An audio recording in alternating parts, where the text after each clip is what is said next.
चलिए अब हम आगे बढ़ते हैं। हम रासायनिक अभिक्रिया के अगले प्रकार पे आगे बढ़ते हैं।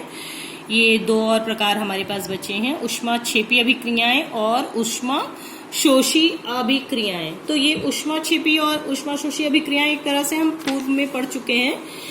कैसे पढ़ चुके हैं हम अभी बताते हैं कि इनका हम वर्गीकरण इस तरह से कर सकते हैं कि ये जिस रासायनिक अभिक्रिया में ऊर्जा जो है वो मुक्त हो रही है, ठीक है, निकल रही है, या किसी रासायनिक अभिक्रिया में ऊर्जा का इस्तेमाल हो रहा है, ठीक है। तो उसके आधार पे ये अभिक्रियाएं एक्सोथर्मिक और एंडोथर्मिक रिएक्शंस, दो पार्ट में इसको बांटा गया, ऊष्माक्षेपी और ऊष्माशोषी अभिक्रियाएं, ठीक है। तो ये इनका क्लासिफिकेशन इस तरह से करते हैं कि जिस रासायनिक अभिक्रिया में हीट निकल रही है, मुक्त हो रही है, या हीट के प्रेजेंस में रिएक्शन हो रहा है, ठीक है। तो इस आधार पे दो तरह की ये रिएक्शंस हमारे सामने हैं। पहला प्रकार है ऊष्माक्षेपी अभिक्रिया, एक्सोथर्मिक रिएक्शंस, ठीक है। ये एक तरह से हमारी ये संयोजन की अभिक्रिया, ये ऊष्माक्षेपी अभिक्रियाएं कहलाती हैं। कैसे, आप समझेंगे अभी। वह रासायनिक अभिक्रिया जिसमें उत्पाद के साथ साथ ऊर्जा या ऊष्मा उत्पन्न होती है, ठीक है। तो ऐसे सभी केमिकल रिएक्शन जिसमें उत्पाद यानी प्रोडक्ट बनने के साथ साथ उस ऊर्जा निकलती भी है, मुक्त होती है, तो वो एक्सोथर्मिक या ऊष्माक्षेपी अभिक्रियाएं कहलाती हैं। तो इस सभी प्रकार की क्रिया में ऊर्जा मुक्त होती है। तो इसलिए इससे पहले भी हमने देखा कि सामान्यतः जो हमारी जो है संयोजन की अभिक्रियाएं वो सभी लगभग ऊष्माक्षेपी अभिक्रियाएं होती हैं। तो इसको हमने 3 एग्जाम्पल्स से समझाया है। जैसे हमारा पहला है प्राकृतिक गैस, जो हमारी नेचुरल गैस है, उसका दहन, उसका जलना, जैसे मीथेन CH4, ये है हमारा मीथेन का फॉर्मूला है मीथेन गैस का, ठीक है। ये O2 ऑक्सीजन, मीथेन की क्रिया, मीथेन G लिखा है ना, G से गैस, और ये O2 ऑक्सीजन, ये भी गैस है। तो मीथेन का दहन होता है ऑक्सीजन के उपस्थिति में। तो क्या क्या बनता है, कार्बन डाइऑक्साइड गैस बनती है, CO2 इसका फॉर्मूला है। जल के अणु निकलते हैं 2H2O, और प्लस ऊर्जा मैंने लिखा है ना, ऊर्जा, ये ऊर्जा मुक्त होती है। इसी तरह से ये ऊर्जा हम इस तरह से भी लिख सकते हैं, और इसको हम इस तरह से भी डिनोट करते हैं, डेल्टा, ये सिंबल कहलाता है डेल्टा H, ठीक है। डेल्टा H इसको कहते हैं ऊर्जा, ये ऊर्जा का सिंबल है। दूसरी अभिक्रिया हमारी जो है ये श्वसन की क्रिया, भी एक तरह से ये हमारी ऊष्माक्षेपी अभिक्रिया है। श्वसन की क्रिया, श्वसन यानी कि हम लोग श्वसन की क्रिया करते हैं ना, ऑक्सीजन गैस लेते हैं, ऑक्सीजन की उपस्थिति में ही हम लोग, ऑक्सीजन है इसी कारण हम लोग जीवित हैं। ये एक प्रकार की बहुत ही महत्वपूर्ण हमारी जैव रासायनिक अभिक्रिया है। तो इसमें क्या होता है श्वसन की क्रिया में, इसका ये फॉर्मूला है, आप देखिए C6H12, फोकस करो इधर, C6H12O6, यानी ये ग्लूकोज है, ये ग्लूकोज का फॉर्मूला है C6H12O6। और O2 तो आप जानते ही हैं, ये गैस है, O2 ऑक्सीजन गैस को हम कहते हैं। तो ये इसमें जीवित कोशिकाएं जो हमारी ये ऊर्जा मुक्त करती हैं। तो इनका अब वायु, जो ऑक्सीजन गैस जो वायु में मुक्त रूप से है, वो क्या करती है, ग्लूकोज के ऑक्सीकरण करती है, ठीक है। जीवित कोशिकाएं जो में ग्लूकोज का ऑक्सीकरण होता है ऑक्सीजन गैस की उपस्थिति में, फिर क्या क्या होता है, 6CO2 यानी कार्बन डाइऑक्साइड के 6 अणु मुक्त होते हैं, 6H2O जल के 6 अणु मुक्त होते हैं, और फिर यहाँ पे ऊर्जा मुक्त होती है, ठीक। तो ये भी एक तरह से ऊष्माक्षेपी अभिक्रिया है। तो इस तरह से यहाँ पे ग्लूकोज का दहन हो रहा है, ग्लूकोज का ऑक्सीकरण हो रहा है या दहन हो रहा है, और कार्बन डाइऑक्साइड गैस बन रही है, जल का अणु बन रहा है, और ऊर्जा मुक्त हो रही है।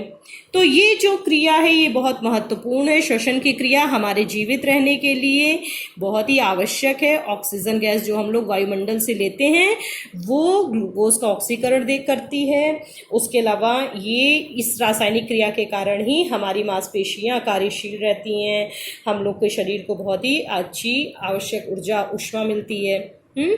नेक्स्ट रासायनिक अभिक्रिया हमारी है कैल्शियम ऑक्साइड, इसकी बिना बुझा चूना, कैल्शियम ऑक्साइड CaO, Ca से कैल्शियम, O से ऑक्सीजन, कैल्शियम ऑक्साइड बिना बुझा चूना इसे कहते हैं। इसकी जल से क्रिया कराएंगे तो ये बनाता है कैल्शियम हाइड्रोक्साइड। क्या बनाता है ये? कैल्शियम हाइड्रोक्साइड बनाता है और यहाँ पे भी ऊष्मा मुक्त होती है। ठीक, तो इन सभी रासायनिक क्रियाओं में हम देखते हैं कि ताप बढ़ता है। ताप बढ़ता है, क्यों ताप बढ़ता है इन रासायनिक अभिक्रियाओं में? क्योंकि यहाँ देखिए ऊर्जा मुक्त हो रही है, ऊर्जा निकलती है इन सब में, तो रासायनिक अभिक्रिया का ताप बढ़ जाता है। इसलिए ये सभी रासायनिक अभिक्रियाएं ऊष्माक्षेपी अभिक्रियाएं कहलाती हैं, चाहे वो प्राकृतिक गैस का दहन हो, श्वसन की क्रिया हो, या कैल्शियम ऑक्साइड की जल के साथ क्रिया होके बुझे चूने का बनना।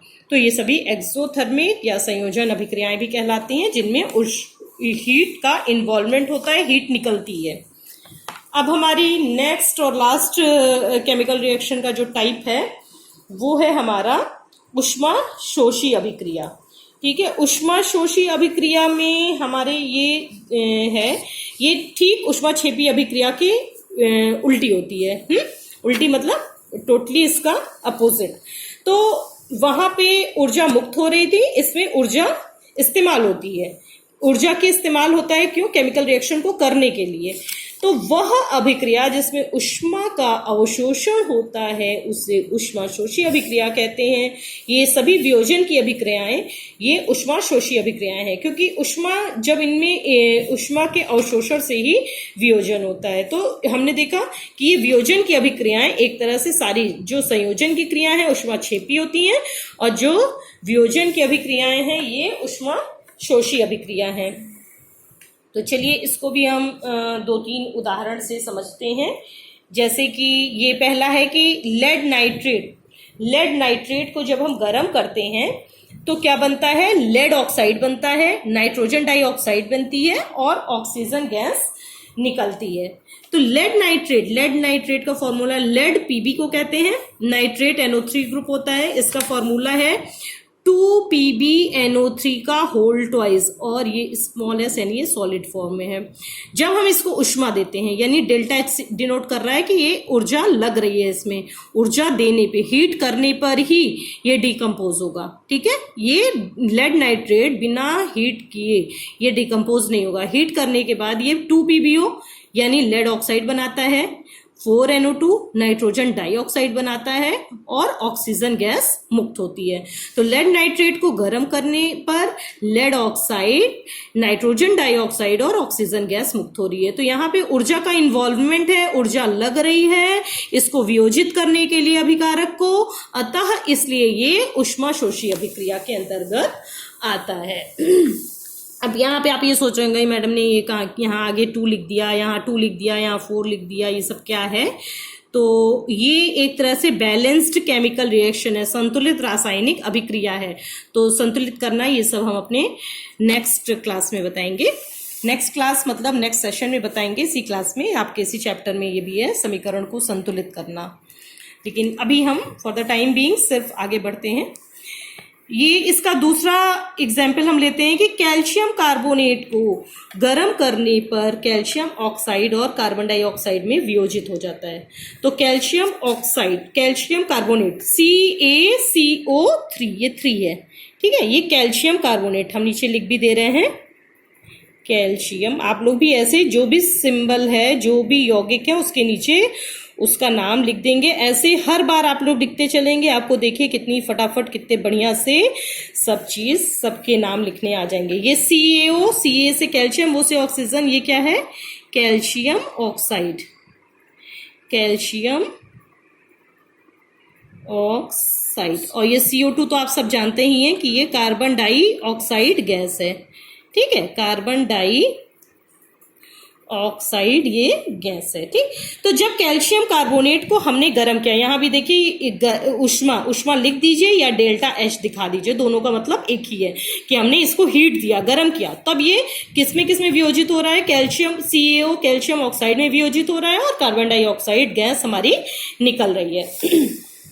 चलिए एक और एग्जाम्पल हम ले सकते हैं कि यहाँ पे जैसे लिथियम नाइट्रेट, Li से लिथियम, NO3 ये नाइट्रेट ग्रुप है। लिथियम नाइट्रेट को हम गर्म करेंगे तो ये Li2O NO2 NO2 और ये नाइट्रोजन डाइऑक्साइड और ऑक्सीजन गैस में मुक्त होता है। तो यहाँ पे भी हीट करने पे ये इसलिए इन तीनों ही रिएक्शन में ऊष्मा लग रही है, यानी ऊष्मा का अवशोषण हो रहा है। ऊष्मा के लगने पर ही या ऊष्मा के इन्वॉल्वमेंट के बाद ही अभिकारक जो है उत्पाद में परिवर्तित हो रहा है इन तीनों में। तो इस तरह की रासायनिक अभिक्रिया जिनमें ऊष्मा का अवशोषण होता है वो सभी ऊष्माशोषी अभिक्रियाएं होती हैं, और इस तरह से ये वियोजन अभिक्रियाएं हैं।